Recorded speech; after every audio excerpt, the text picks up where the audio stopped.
우리가 지금 야고보서 강해를 계속하고 있는데 야고보가 가장 중심적으로 갖는 마음, 관심 있는 것이 무엇일까? 이것은 한마디로 이야기하면 우리 성도의 신앙의 성숙이다, 이렇게 이야기를 할 수가 있습니다.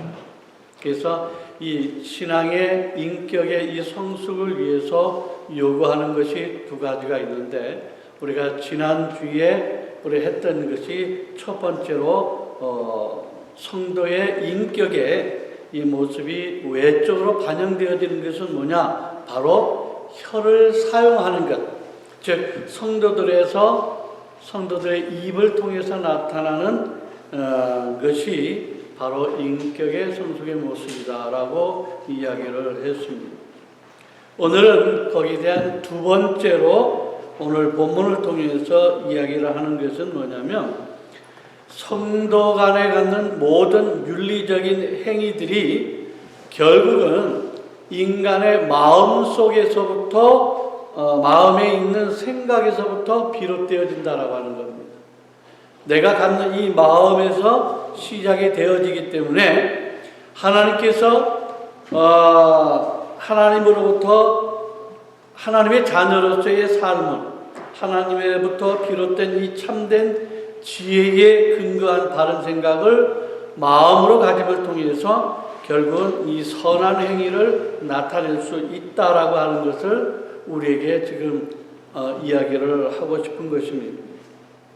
왜 지금 야고보가 이런 말씀을 하는가 하면, 초대교회 당시에 스스로 선생이 되어져서 지혜와 총명하다라고 하면서도 결국은 이 생활 속으로 들어가 버리면 이 생활에서는 그들의 삶을 보면 굉장히 이기적이고 세속적인 이 욕망으로 인해서 성도 간의 이 분쟁과 다툼을 일으키는 자들의 이 어리석음과 이 죄악을 지적하는 겁니다.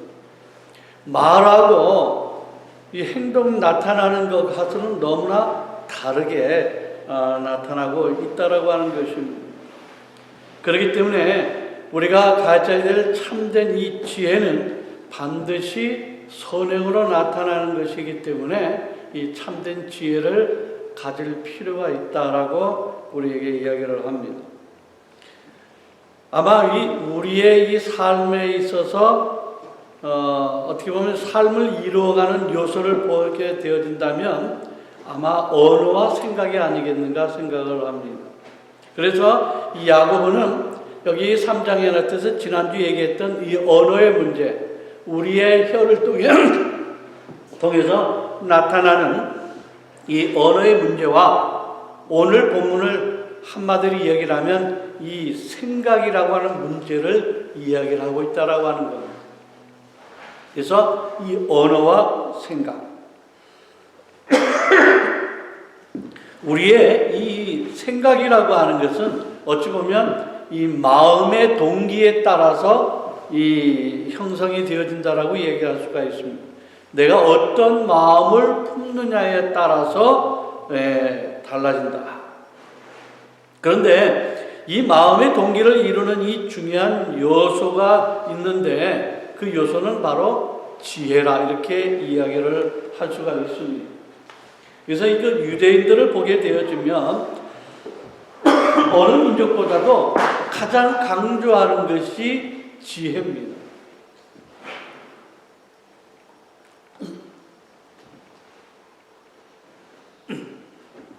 그래서 그 지혜를 굉장히 중요시 여겼는데, 그래서 이 유대인들의 이 지혜의 보고라 할 수가 있는 책이 하나 있죠.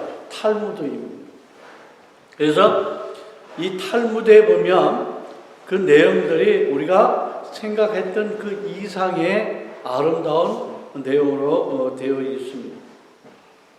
그런데 우리는 이 지혜의 문제를 다루기에 앞서서 먼저 알아야 할 것이 있는데, 그것은 이 지혜를 그냥 단순히 지식의 차원에서 생각을 하면 안 된다라고 하는 겁니다. 이 지식과 지혜는 현저한 차이가 있습니다. 지식은 이때 삶의 지혜가 부족한 사람들이 얼마나 많이 있습니까? 지식이 있어서 컴퓨터는 잘 다룰 수는 있어요.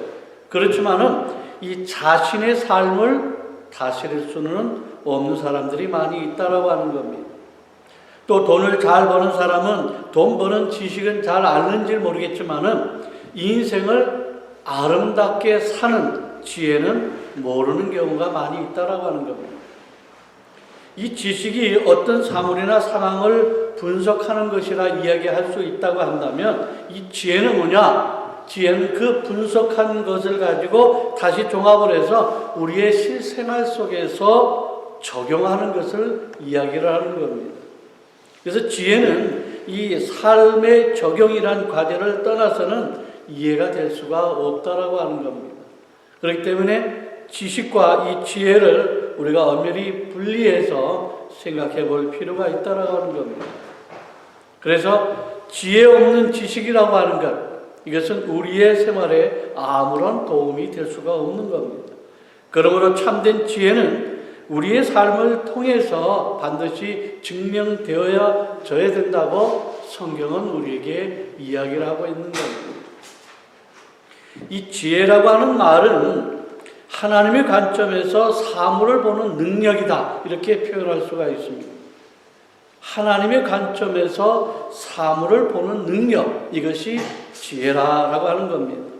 근데 이 지혜의 목적이 무엇이냐? 이 지혜의 목적은 하나님의 영광을 드러내는 데 있다라고 하는 겁니다.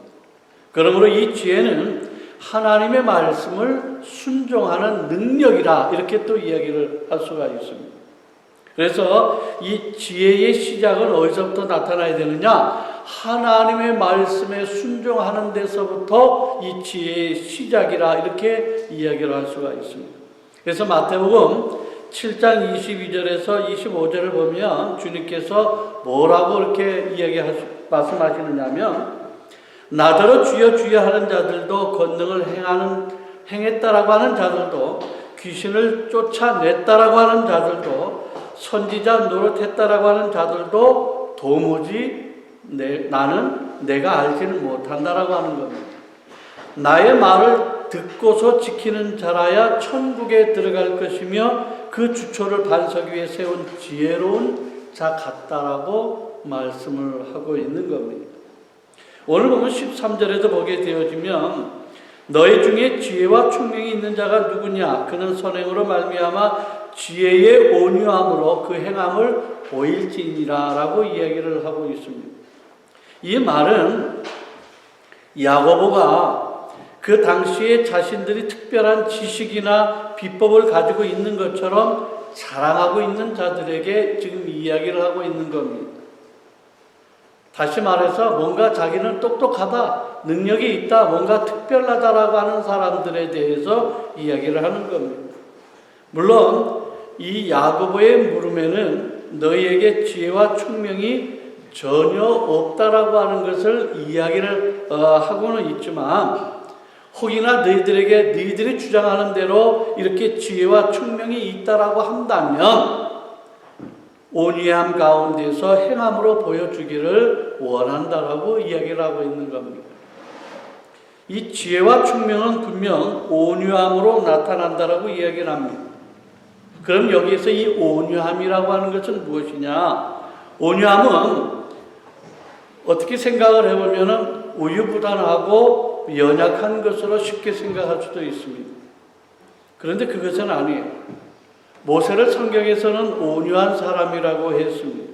그렇지만은 그는 참으로 굉장히 강한 사람이었다라고 하는 것을 볼 수가 있습니다. 그래서 성경은 모세보다 온유를 소유한 사람은 이 지상에 없다라고 성경은 민수기 12장에 이야기를 하고 있는 겁니다. 또 예수님께서도 이야기를 하셨습니다. 마태복음 11장 29절에 뭐라고 말씀하냐면, 나는 마음이 온유하고 겸손하니 나의 멍에를 메고 내게 배우라 라고 얘기를 합니다. 그리하면 너의 마음이 쉼을 얻는다라고 말씀을 하고 있습니다. 우리는 이러한 예수님이 말씀하신 온유함, 예수님이 가지고 계신 이 온유함을 우리는 지녀야 한다라고 하는 겁니다. 야고보는 이 온유함이 우리의 삶 속에서 보여줘야 한다라고 말씀을 하고 있는 겁니다. 원래 이 온유함의 이 기원을 찾아가 봤더니 이 온유함은 본래 히라보에서 말이 잘 그러니까 뭐라 그럴까요? 길들였을 때 그 말을 온유한 말이라 이렇게 이야기를 했다라고 합니다. 그래서 여기서부터 이 파생이 되어져서 이루어진 단어가 바로 온유함이라고 하는 겁니다. 그러므로 이 온유는 항상 잘 통제가 되어지고 절제되어 있고 잘 다스려진 훈련된 인격이라 이렇게 이야기할 수가 있습니다. 잘 훈련되어진 인격을 이야기를 한다라고 하는 겁니다. 또한 이 온유는 우리가 잘 아는 성령의 열매를 얘기했을 때 하나의 열매로 이야기를 합니다. 그러기에 온유함은 나를 다스리고 지배하시는 성령님으로 인해서 나타나는 인격의 한 부분이다라고 하는 것입니다. 그러므로 참으로 거듭난 성도라고 한다면 하늘의 지혜인 이 온유함의 인격이 우리에게서 나타나야 한다라고 하는 것입니다. 오늘 이 본문에서 이 야고보는 지혜를 이야기를 할 때에 두 가지의 유형으로 지금 이야기를 합니다. 하나는 참 지혜와 하나는 거짓 지혜를 이야기를 하고 있습니다. 다르게 얘기할 때 하늘의 지혜와 땅의 지혜를 이야기를 할 수가 있고 또 하나님께 속한 지혜와 사단에게 속한 지혜라 이렇게 구분할 수가 있습니다. 이제 서로 이 다른 두 지혜에 대해서 우리가 이 성경을 통해서 살펴봄을 통해서 우리에게 정말로 필요한 지혜가 무엇인지를 강구하는 여러분들이 되어지기를 부탁을 드리는 것입니다. 먼저 이 세상의 지혜를 한번 살펴보겠습니다. 오늘 본문 14절과 15절을 보게 되어지면 그러나 너희 마음속에 독한 시기와 다툼이 있으면 자랑하지 말라. 진리를 거슬려 거짓말하지 말라.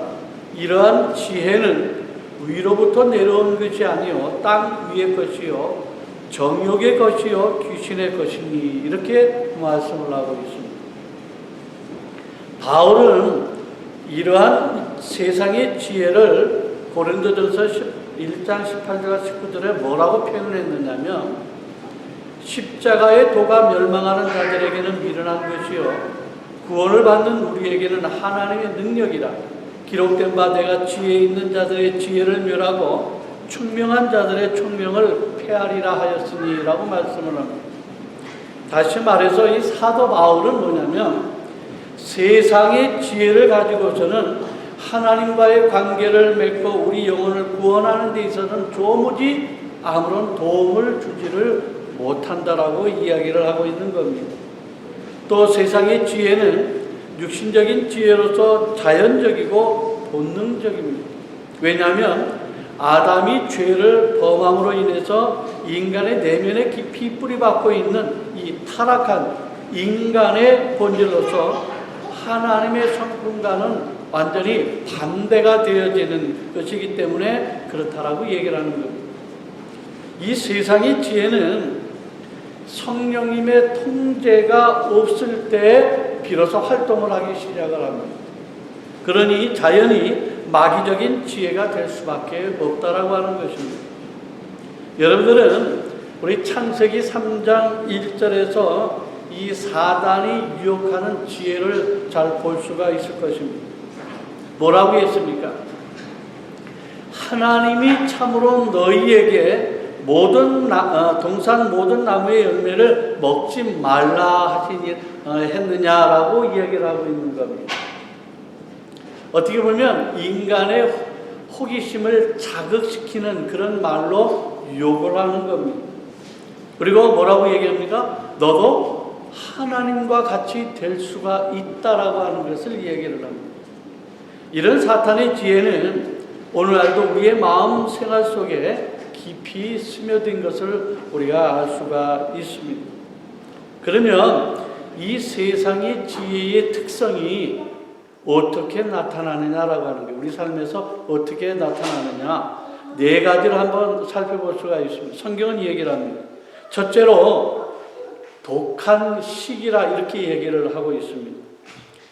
여기에 나타난 이 시기는 질투라기보다는 어찌 보면 한 단어를 얘기할 때 열심이다라고 얘기할 수가 있어요. 열심이다. 근데 그 열심이 그냥 좋은 방향의 열심이 아니라 이 다른 열심이라고 하는 거예요. 그래서 여기 보면 성경에 독한 시기라고 얘기했거든요. 독한 시기. 이 독한 시기는 다르게 얘기해서 온유와는 절대 반대가 되어지는 거예요. 그래서 순수하지 못한 그런 열정을 가지고 나타나는 그러한 모습이다라고 하는 거예요. 그러니까 열심은 있는데 전혀 다른 모습이에요. 순수하지 못한 열정, 순수하지 못한 열심으로 나타나는 그것이 바로 독한 시기다라고 이야기를 할 수 있다라고 하는 겁니다. 그래서 이 하나님을 향한 그 열심과는 구별되어지는 것을 이야기를 하는 겁니다. 결국 시기는 어떤 모습으로 나타나느냐면 다른 신앙인을 비방하거나 흠집을 잡는 데에 이야기를 하는 겁니다. 누군가가 이런 말을 한 것을 제가 기록해 봤습니다. 우리가 남을 비판하면서 손가락질을 할 때 우리의 손가락 셋은 구부러져 자기 자신을 향하고 나머지 엄지는 하늘에 계신 하나님을 향하고 있다라고 얘기를 합니다. 그렇잖아요. 우리가 손가락질할 때 보통 이러잖아요. 그래서 이 손가락질을 하는 하나는 상대편을 향해서 비방을 하지만 결국 그 비방이 이 세 손가락은 나를 향하고 있기 때문에 내가 그를 비방한 3배 이상의 비방을 스스로 나한테 하고 있다라고 하는 거예요. 그리고 그 비방을 또 이게 누구한테 향하느냐면 하나님한테 향하고 있다라고 하는 거예요. 그래서 내가 누군가의 이 비방을 할 때는 결국은 스스로 나를 향한 3배의 비방이 되어질 뿐만 아니라 하나님을 향해서도 비방하는 모습이 되어진다라고 하는 거예요. 한마디로 하나님을 욕하는 모습이다라고 하는 거예요. 이 시기의 뿌리는 뭐냐? 이기적인 욕망과 열심이라고 하는 겁니다. 자기가 중심이 되어질 때 그 결과로 초래되어지는 것이 바로 시기라고 얘기를 합니다. 요셉의 형들은 시기 때문에 자기 동생을 팔았습니다. 사울 왕은 이 시기로 인해서 다윗을 죽이려고 하는 음모를 꾸몄습니다. 또한 이 주님의 제자들도 하늘나라의 자리를 놓고서 서로 다툰 것을 우리는 잘 볼 수가 있습니다. 이것이 바로 시기 때문이었다라고 하는 겁니다. 여러분에게 있어서 만약에 여러분들 스스로가 누군가를 만약에 시기를 하고 있다고 한다면 저는 오히려 그 사람을 축복하며 기도하시기를 바랍니다. 오히려 그 사람의 성공을 위하여서 빌어주는 것이 낫다라고 하는 겁니다. 그리하면 여러분의 마음에 있던 시기심이 변하여 평화가 되어지고 하나님을 향한 감격스러운 영광과 찬미로 채워질 것이다라고 하는 겁니다. 남을 깎아내리고 남을 비방할 때에 오히려 그 사람을 높이고 그 사람을 세워줄 때에는 오히려 내 마음이 더 편하다라고 하는 거예요. 그렇잖아요. 우리가 상대방에 향해서 시기의 마음을 나타냈을 때 그 마음이 내 마음이 편한 마음이 되어집니까? 아니에요. 시기를 하는 마음과 더불어서 내 마음이 오히려 더 불안하고 더 마음이 안 좋다라고 하는 겁니다. 그래서 내가 그 시기하는 그 마음 그것을 버리고 오히려 그를 세워주고 그를 위해서 복을 빌어주는 것이 낫다라고 하는 겁니다. 두 번째는 뭘로 표현되느냐면 다툼으로 이야기를 하고 있습니다. 다툼은 뭐라고 하면 시기의 결과로 따라 나오는 것이다 이렇게 얘기할 수가 있습니다. 시기의 결과는 다툼이다라고 하는 거예요. 그래서 이 땅의 지혜를 가진 사람이 있는 곳에는 늘 파벌이 있습니다. 이 마음을 가진 사람은 가정이든 직장이든 교회든 상관없이 항상 뭔가 당파를 만들어 오는 거예요. 뭔가 무리를 만들고 그 파를 만들어서 자기의 이기심을 충족을 채워주려고 한다라고 하는 겁니다. 그래서 어딜 가든 그 사람은 어느 단체에 가든 항상 분열을 만드는 거예요. 뭔가 쪼개는 역사를 가진 사람을 이야기할 수가 있어요. 그러므로 이 다툼으로 인하여서 가정의 화목을, 직장의 화목을, 그리고 사회의 아름다움과 교회의 축복을 빼앗아간다라고 하는 거예요. 그리고 세 번째로 무엇을 얘기를 하냐면 자랑을 이야기를 합니다. 자랑. 왜 시기와 다툼이 일어나느냐? 그것은 한마디로 자기의 우월함을 표출하기 위해서 시기하고 다툰다라고 하는 것입니다. 그러므로 이 자신을 드러낸다라고 하는 것은 뭐냐면 자신을 자랑한다라고 하는 거예요. 자랑하는 거예요. 그러기에 하나님의 이 과외 교제에서 자기를 비워서 자기를 부인하고 비워버리는 데에 있지를 않는 겁니다. 그러기에 하나님과의 교제가 이루어지지 않기 때문에 세상의 시기와 다툼이 드러나는 것입니다. 우리가 하나님과 교제에 있어서의 가장 중요한 부분이 뭡니까? 내 있는 모든 것을 다 비워버리는 겁니다. 시기 다툼 모든 것을 다 비워버릴 때, 언제는 빈 마음이 되어졌을 때 하나님의 것으로 체험을 받을 수가 있다라고 하는 거예요. 우리 스스로는 자신을 구원할 아무런 능력이 없다라고 하는 그 사실을 깨달았을 때에 아무도 하나님 앞에 자랑할 것이 없게 되어진다라고 하는 거예요. 다만 하나님의 은혜로 우리를 구원하셨다라고 하는 사실을 우리는 감사할 뿐이다라고 하는 것입니다. 이 구원의 감격이 없고 하나님과의 교제가 없는 사람일수록 오만하고 자기의 자랑을 많이 한다라고 하는 거예요. 그래서 자기의 자랑을 드러내는 것, 이것은 하나님과의 관계를 깨트려버리는 결과를 가져왔다라고 하는 겁니다. 그럼 네 번째로 무엇을 이야기하고 있느냐? 진리를 거스리는 거짓을 성경은 이야기를 하고 있습니다. 진리를 거스리는 거짓이다, 이렇게 얘기합니다. 이것은 무슨 말이냐면 자기를 자랑하다 보면 때때로 뭐가 섞입니까? 거짓을 이야기를 하는 겁니다.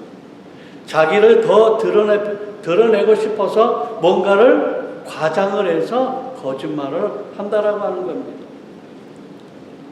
자연히 자기를 자랑하다 보면 뭡니까? 거짓이 동반되어지는 것입니다. 그래서 자신을 돋보이게 하려고 다른 사람들과의 경쟁에서 이기려고 애쓰다 보면 거짓이 생기게 되어 있는 것입니다. 결국 이 세상의 지혜는 위로부터 내려오는 것이 아니기에 세상적이요, 정욕적이요, 마귀적이 될 수밖에 없다라고 이야기를 하고 있습니다. 그러면 이렇게 세상적인 이 지혜를 가진 자의 결과는 그러면 어떻다라고 성경은 이야기를 하고 있는가? 16절에 이렇게 말씀합니다.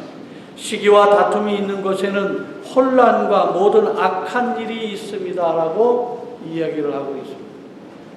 세상적인 이 지혜에 대해서 이 네 가지를 설명했던 이러한 모든 것은 뭡니까? 혼란과 모든 악한 일이 있다라고 하는 거예요. 여기서 이 혼란이라고 하는 것은 뭐를 뜻하는 겁니까? 안정되지 못하고 무질서를 이야기를 하고 있는 겁니다. 야고보서 1장 8절에 두 마음을 푸는 사람에게 무엇이라고 얘기를 합니까? 모든 일에 정함이 없는 자라고 이야기를 하고 있습니다. 그리고 이 악한 일이라고 하는 것은 가치가 없는 일이다라고 하는 뜻입니다. 결국 세상의 지혜를 가진 자들이 계획하며 생각하는 모든 것은 아무런 가치가 없다라고 하는 겁니다. 그러니까 하나님과 관계되어지지 아니하는 모든 일들은 세상에서 헛된 것이다라고 얘기할 수가 있는 겁니다. 그러면 이 세상 것을 우리의 지혜를 살펴봤다고 한다면 그러면 반대로 이제 하늘의 지혜를 우리가 살펴볼 필요가 있습니다.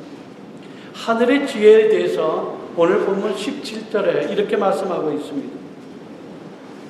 오직 위로부터 난 지혜는 첫째 순결하고 다음에 화평하고 관용하고 양순하며 긍휼과 선한 열매가 가득하고 편견과 거짓이 없나니라고 말씀을 하고 있습니다. 지금 이 하늘로부터 난 지혜에 대해서 지금 여러 가지를 설명을 하고 있습니다. 지금 하늘의 지혜는 땅의 지혜와 반대가 되어지는 지혜입니다. 초대 성도들은 죽음에서 부활하셔서 하나님의 이 우편에 앉아 계시며 우주와 역사를 통치하시는 이 예수 그리스도를 바라보면서 위로부터 나타나는 이 지혜와 능력을 구했는데, 이 지혜가 바로 하늘 위에서 내려오는 하늘의 지혜라고 하는 것입니다. 온전한 선물과 각양 좋은 은사가 다 위로부터 주어지게 되어지는데, 그 중에 하나가 바로 지혜라고 하는 겁니다. 이 지혜는 땅에 속한 지혜와 달리 주께서 우리에게 주시는 지혜로서 주님과의 교제를 통해서만 얻을 수 있다라고 성경은 이야기를 합니다. 하늘과의, 다시 말해서 하나님과의 교제를 통해서, 주님과의 교제를 통해서만 나타나는 것이 바로 하늘의 지혜라고 하는 겁니다. 솔로몬이 하나님께 1000번째의 죄를 지내고서 구한 것이 무엇입니까? 바로 하나밖에 없습니다. 지혜라고 하는 겁니다. 어떤 마음으로 지혜를 구했습니까? 솔로몬은 열왕기상 3장 9절에서는 말씀한 대로 주의 백성을 재판하여서 선악을 분별하게 하옵소서라고 기도를 했습니다. 정말로 자기의 주어진 이 백성을 잘 다스리기 위해서 구했던 지혜라고 하는 것입니다. 그래서 그 지혜로 이 두 계집의 사이에서 벌어졌던 문제, 아이에 대한 재판을 얼마나 지혜롭고 잘 했습니까?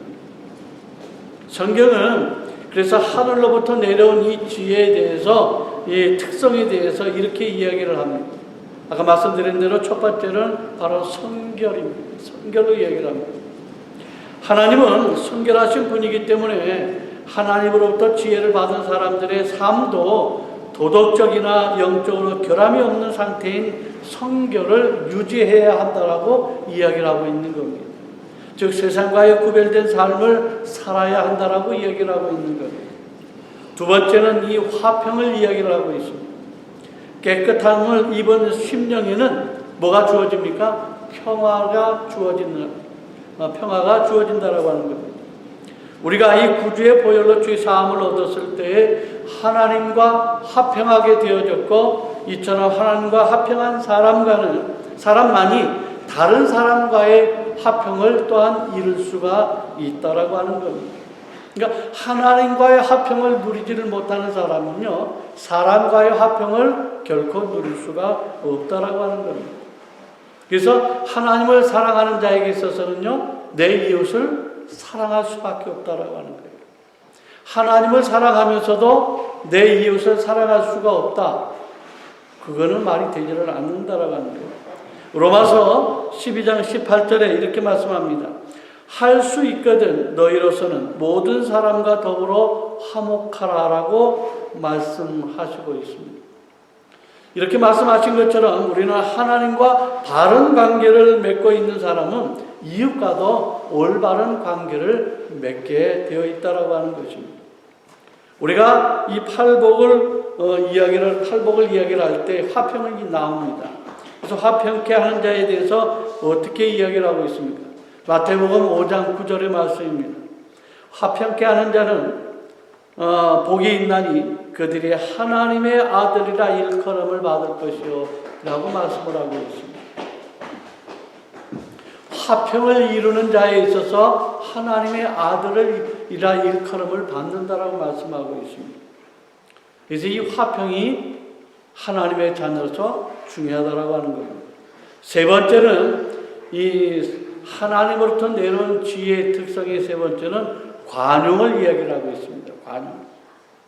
이 관용은 도전이나 자신을 자극하는 상대방의 논리에 대해서 논쟁을 삼거나 화를 내지 않는, 오히려 상대방을 감싸주는, 또한 포용할 줄을 알며 인내를 하는 것을 이야기를 하고 있습니다.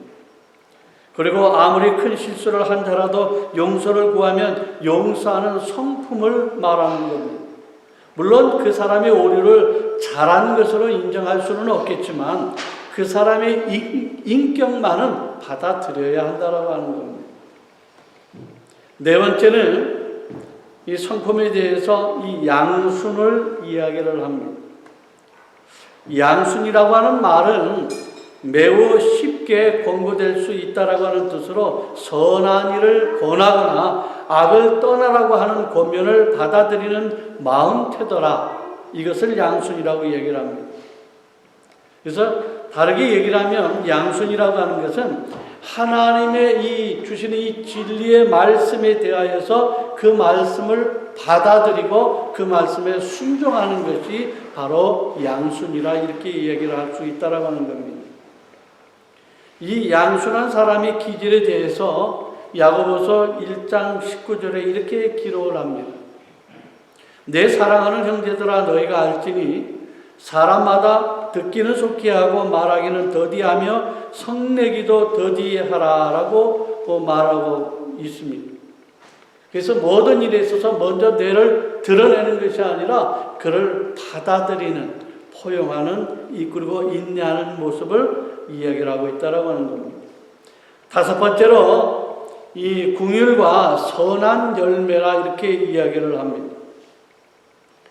여러분 우리가 은혜는 뭡니까?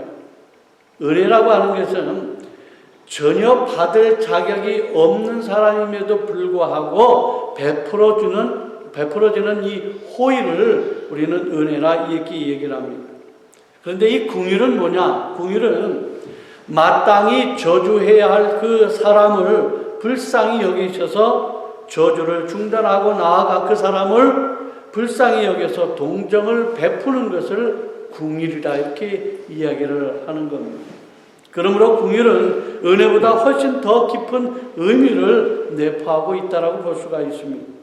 그렇듯이 이 참 지혜의 긍휼은 어떤 사람의 고통에 대하여서 긍휼을 베풀어주는 지혜를 말하는 것입니다.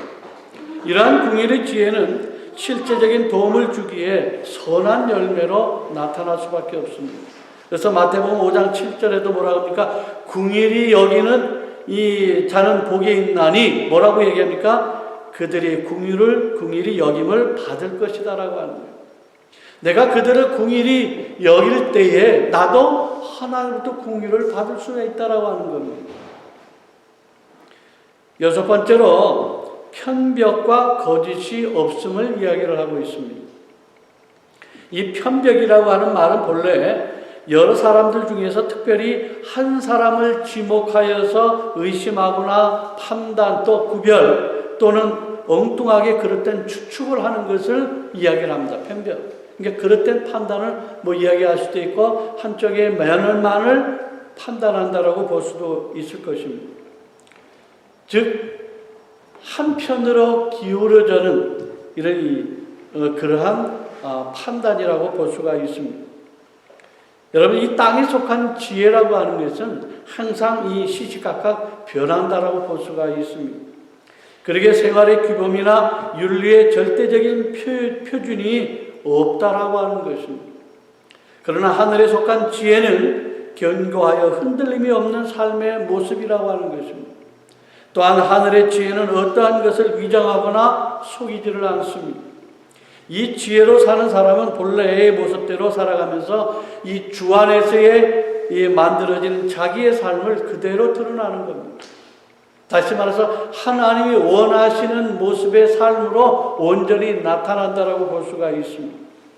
그래서 그러한 사람들은 자신의 잘못을 어떻게 합니까? 그대로 솔직하게 이야기를 하는 겁니다. 숨기는 것이 아니라 그대로 솔직하게 긍정하면서 표현한다라고 하는 겁니다. 이러한 사람들이 바로 화평의 열매를 맺는 것입니다.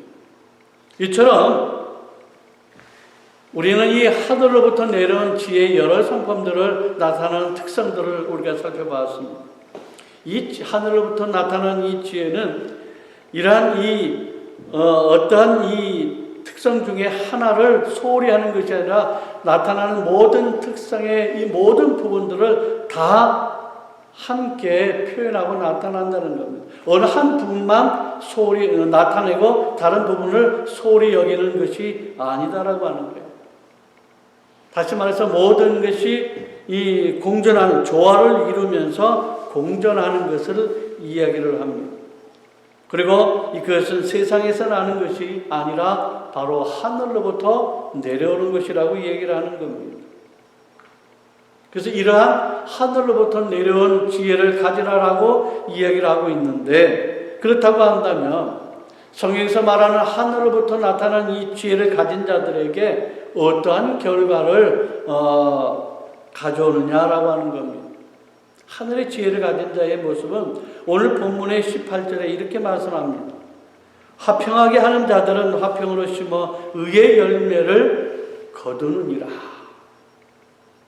하늘로부터 내려온 지혜를 받는 자들에게 결과는 화평으로 심어 의의 열매를 거둔다라고 말씀하고 있습니다. 다시 말해서 결과는 화평의 의가 나타난다라고 이야기를 합니다.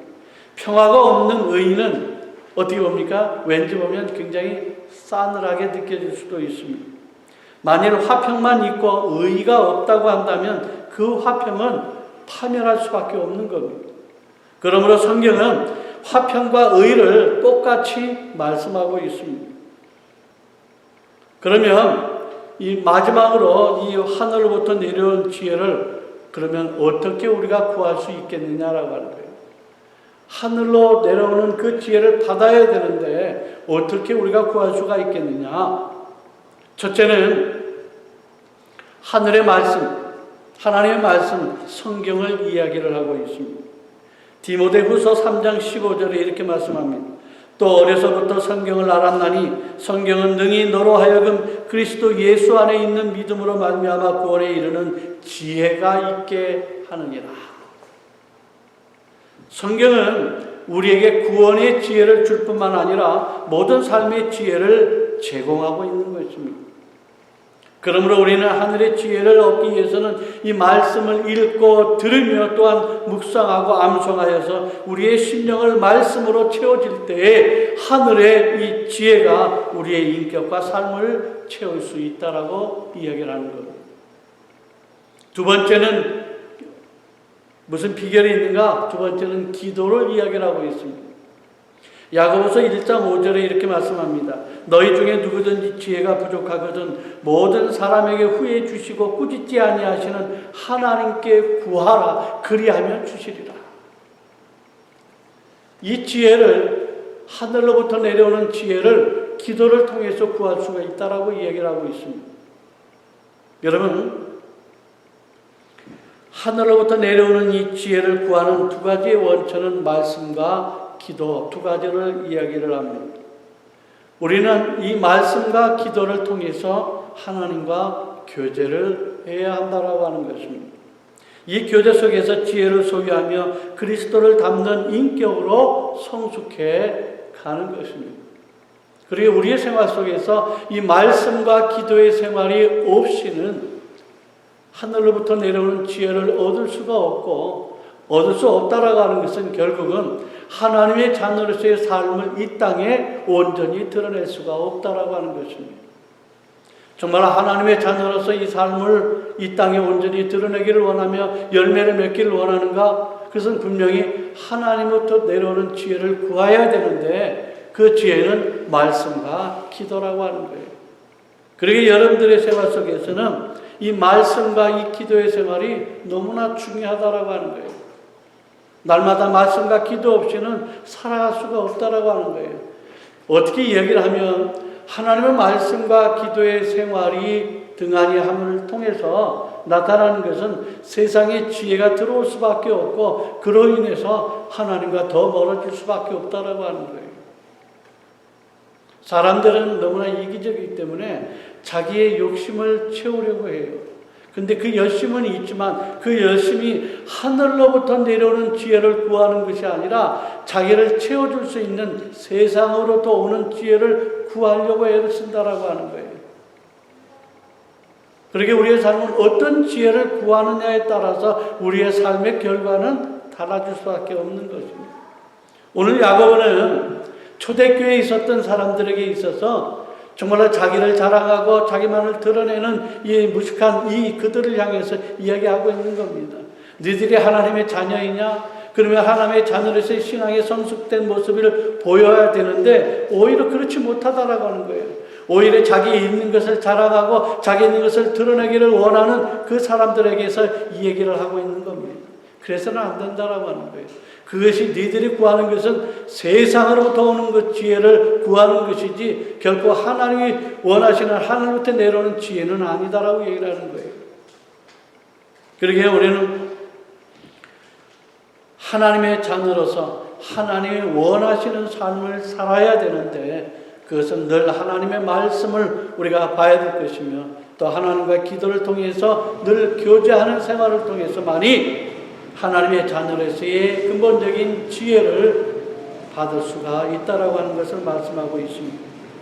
오늘 그러기에 우리 이 말씀을 통해서 정말로 말씀과 이 기도를 통해서 그분과 교제함을 통해서 하늘의 지혜를 풍성하게 받음을 통해 열매 맺는 이 여러분들의 아름다운 삶이 되어지기를 이 말씀을 통해 은혜를 받고 여러분들의 삶에 나타나기를 주 예수 그리스도의 이름으로 간절히 축원을 드립니다. 기도하겠습니다. 아버지 하나님, 우리와 사랑과 감사를 드립니다. 오늘도 야고보를 통해서 나타난